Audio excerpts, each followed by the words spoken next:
Tennis fans had to wait 7 years to finally get a new console tennis game. But instead of Topspin 5 or Virtua Tennis 5, which were the big games in the past, two new competitors entered the market. Tennis World Tour, which is developed by Breakpoint Studio and published by Big Ben Interactive, and AO International Tennis, which is developed and published by Big Ant Studios. Both are available worldwide on PS4, Xbox One and PC since May 2018. Tennis World Tour is also available for Nintendo Switch. For the record, it should be also mentioned that AO has an Android and an iOS version, which is not the full experience though. Unfortunately, both games haven't got the best critics. I wanted to find out which one is the better game, and did a comparison between Tennis World Tour and AO International Tennis on PS4. Let's see how they compete right after the intro.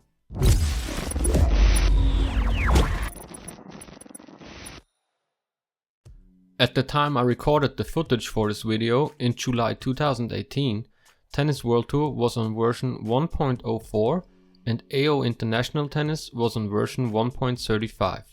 For a better overview of both games' look and feel, I put together a couple of categories, starting off with the general menus of both games. Tennis World Tour has a pretty nice and clean looking menu, built up with big squares, which will take you right into Career Mode, the Tennis School, Exhibition Games, Online Play, the Player Editor and the Game Options menu. AO International Tennis uses a list view menu which consists the Australian Open, Career, Casual, Competition, Online, Tutorials, the Academy and the Settings. Tennis World Tour looks a bit better, but both do their job after all. Tennis World Tour has a list of 29 players in the standard edition, 24 men and 5 women. In its deluxe version, or if you buy additional DLCs, you can also get Andre Agassi and John McEnroe. Some big players like Nadal or Djokovic are not in the game, most likely due to licensing issues. But there are big players like Federer, Wawrinka, Dimitrov, Zverev and Thiem.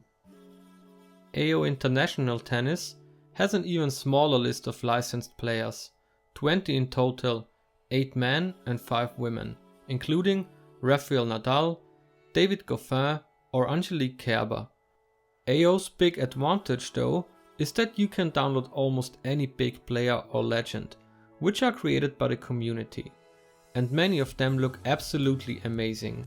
Here is an example of Roger Federer and Novak Djokovic, looking like they are actual licensed players. They also have different original outfits and accessories. Both games offer editors where you can create your own players. Tennis World Tour doesn't give you much choice of customization. There are a couple of standard faces, attributes like height and appearance, right or left-handed, one or two-handed backhand, and your playstyle. Easy to use and straightforward, but in the end, players look boring and in matches you often face opponents just looking like your character. The player editor in AO International Tennis is a whole different story. There is a really detailed menu for editing a lot of attributes in the player's face and on his body, giving you the ability to create almost every look you want. There are pretty much no limits. Besides that, you can edit the player's identity, his skills and appearance, and even the clothing like bags, the racket and much more. There are so many options, you can spend hours in there to create the perfect look of your player. It's needless to say that AO International Tennis absolutely crushes Tennis World Tour in this category. Tennis World Tour has no licensed courts at all. Only by the city names you can kind of tell what tournament you will play at. There is a choice of 3 grass, 5 clay and 9 hard surface courts in different locations around the world. That's 17 courts in total, which is okay, but even older games like Topspin 4 had more to offer. AO International Tennis only has 3 licensed courts from the Australian Open, Centre Court, Show Court and Court 8, and the Rafael Nadal Academy. Besides that, you have London, Paris and New York, which most likely are there to represent the other 3 Grand Slams. All of them have the center court and 2 additional courts, which makes a total of 13 venues covering all main surfaces like hard, grass and clay courts. But also here, AO International Tennis offers the option to download user-created stadiums and courts. And the list is huge. By the time this comparison was created, there were 334 venues from Challenger to Grand Slam courts available for download, created by the community, which also have original logos and appearance. And if you feel like getting creative yourself, you can also create your very own arena. Also here, the options are almost limitless. In terms of match settings, both games offer pretty much the same. You can either play 1, 3 or 5 sets with 1, 3 or 6 games, or you decide to play tiebreak or super tiebreak. AO International Tennis also offers the option to play Fast 4, where you can play sets only up to 4 instead of 6 games. So you can play a short match for a couple of minutes or enjoy a full-length tennis match. The choice is yours. Both games offer a lot of details from court surroundings to linesman, referee, ball boys or the audience, which creates a good overall on-court experience. The audience doesn't look too good in either of the games, but this was never a big problem to me, as the focus should be on the action on court anyways.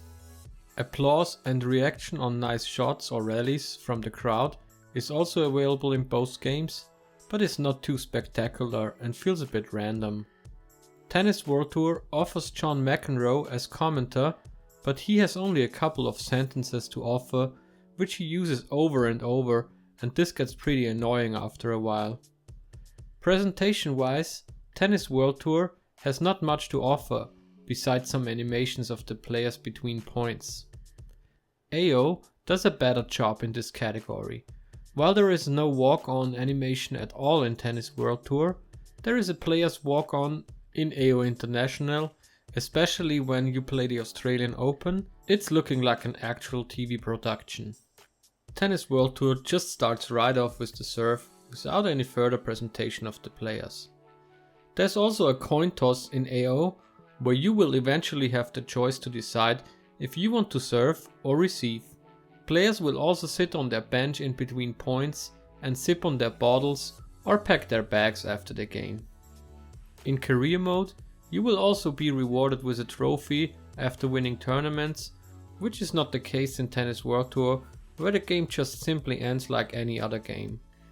Clay court usage is present in both games, but the tracks left by players after a while or trampled grass looks way better in AO International Tennis in the end.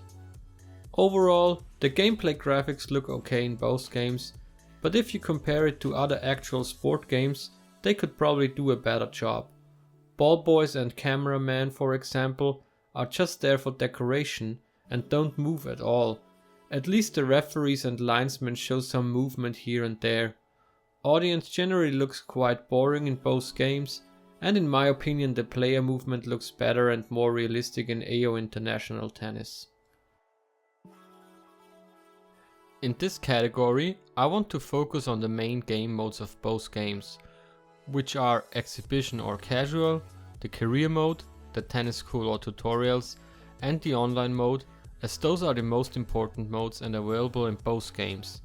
In AO International Tennis, you can also play the full licensed Australian Open, which is pretty much just this one specific event, with nice player presentation before each of your games and the complete branding of the tournament. In both games, you can play against an AI player on different difficulties, where Tennis World Tour offers 4, from Amateur to Legend, and AO International offers 8, from Rookie to Grand Slam. Exhibition or Casual is in both games just playing a single match either against a friend or the AI. The match itself is played in whatever court, difficulty or player you choose. A huge advantage from AO though is that you can also play doubles, which is a nice thing, especially if you want to play with a couple of friends. The tennis school or tutorial offers in both games a variety of different training modes. A ball throwing machine is used to send you balls and you have to throw them back in different zones. Those trainings will teach you all different shots and will also improve your timing or the power you use on shots. The career mode is built up as a year-long season in Tennis World Tour, where you will have different options in each month. You can either play tournaments or exhibition games, or do trainings to increase your attributes. You level up your player by playing tournaments, which will not only rank you up, but also give you experience points. Once you have enough XP, you will reach the next level and you can earn skill cards, which are used in-game depending on the strategy you choose for individual games, and the progress in levels will also give you attributes which you can apply to your player. There are 3 categories: attack, defense, and serve and volley. You also have the opportunity to hire coaches who will give you bonus in a certain area, like an additional power of 10%. There is also the option to change the appearance of your player by buying new equipment over a shop. So you can get new shirts, shorts, rackets or hats with the money you earn at tournaments. The career mode in AO International Tennis is not really spectacular. You advance from week to week with either an existing tennis star or with your own young player trying to rank up and eventually get number 1 at some point. By winning games and tournaments, you earn XP, which are used to upgrade your player's attributes, separated in power, reflexes, serve speed, stamina and speed. You will also earn money, which can be spent to upgrade your player's skills, such as serve, forehand, backhand, volley, drop shot or lob. With each win, you will climb up in the ranking, which is necessary to play bigger tournaments, as you can only participate in futures in the beginning. After all, the career mode in AO International Tennis is okay, but besides playing games and ranking up, there is not really much to do. In the online mode of Tennis World Tour, you can either play a quick match against an online opponent or play a match against a friend. There is also a season mode where you need to win a certain number of matches to get promoted to the next league. There is also a ranking system where you will rank up after winning matches. Overall, the online gameplay is horrible though. It's laggy sometimes and the movement is really bad. Often you just get aces from the other player and you can't move at all. The online mode in AO International Tennis is pretty straightforward. You can play a quick match, a custom match, and have a look into the leaderboard. The connection seems to be stable and I had no problems at all to connect to a random online opponent. I prefer it to Tennis World Tour, even though their season mode is a nice idea, but the gameplay ruins it all. Looking at the controller mapping, both games pretty much use a similar layout. Topspin, flat shot, slice and lob are on the circle, square, X and triangle buttons, and there are some special combinations like drop shot, volley or inside out by using the shoulder buttons. The actual gameplay is a bit different though in both games. In Tennis World Tour, tactic is the key to win games. It's important to read your opponent's game and choose your swing wisely to outplay him. This is a different story in AO International Tennis, where the focus is on precise timing. A little dot turning from red over orange to green indicates the perfect moment to hit the ball, and also the power meter is a crucial point to place the ball on your opponent's side. Both games feel absolutely different.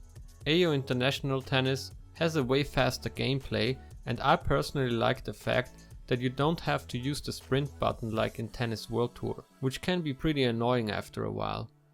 Movement also looks more realistic in AO in my opinion, and it also has a lot more variety, while Tennis World Tour gets boring quite fast, and especially in online play it can get really frustrating most of the times.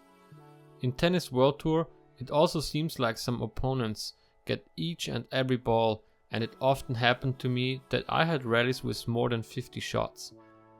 Overall, I find AO also more challenging than Tennis World Tour, as it happens quite fast that you overpower the ball or give it too much direction and it's called out. An additional thing which should be mentioned is that you can challenge referee calls by pressing the L2 and R2 button at the same time in AO International Tennis. The call will be under review and you will see the Hawkeye animation, which either confirms the call or you will win the challenge. To conclude this category, here is a side-by-side comparison of both games.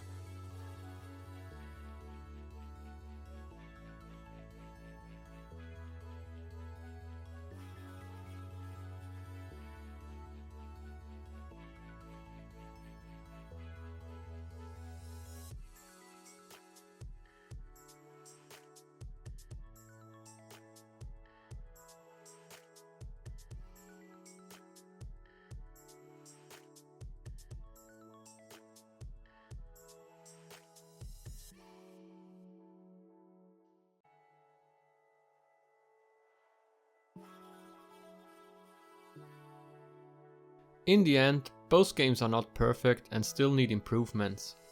AO International offers a better gameplay, which is the most important thing in my opinion, and also the graphics, presentation and the player movement seem to be way better than in Tennis World Tour. Also the fact that you can download or create any player or stadium you want is a huge plus of AO International Tennis and makes it the better game to me. At the time I recorded this video, the online mode of Tennis World Tour is just horrible and not playable at all, and I got bored over time as Tennis World Tour lacks of variety in its gameplay, even in its offline modes. Let me know in the comments which one you prefer. I personally like AO International Tennis better, and it's probably a good idea to wait with your purchase until either of the games gets on sale, as in my opinion both are not worth to be purchased at the full price. If you like this video, leave a thumbs up and hit the subscribe button so you don't miss out on any of my upcoming videos. Thanks for watching and see you on the next video.